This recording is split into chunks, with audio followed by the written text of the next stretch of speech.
ট্রাভেলটা বড়ই দিয়ে শুরু করি নাকি? তো আমরা যাচ্ছিলাম বড় ভাইয়ের শ্বশুর বাড়িতে, কিন্তু এখানে একটা মজার বিষয় হলো নদীর এপার কিশোর জেলা আর নদীর এপার ব্রাহ্মণবাড়িয়া। ওই আর কি, ওই 64 জেলার আতঙ্ক আর কি। যাই হোক, আমরা প্রকৃতিকে ভালোবাসি। নদীতে অনেক পাখি দেখতে পাই, তারা নিজেদের গা শুকাচ্ছিল, অনেকে বসেছিল বাসে। তারই মাঝে আমরা দেখতে পাই হাঁস কীভাবে একই সাথে চলাফেরা করে, অনেক সুন্দর দেখাচ্ছিল তাদের। আর তারই মাঝে আমরা দেখতে পাই টিকটকাররা কীভাবে টিকটক করে নদীর পাড়ে। আর নদীর পাড়ের যে নৌকাগুলো ছিল অসাধারণ, অনেক ভালো লাগছিল।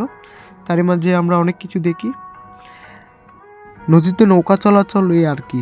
তারই মাঝে আমরা কিছুক্ষণ পর চলে যাই আমাদের গন্তব্যে। তো ভিডিও কেমন হয়েছে আপনারা জানাবেন। ধন্যবাদ সবাইকে।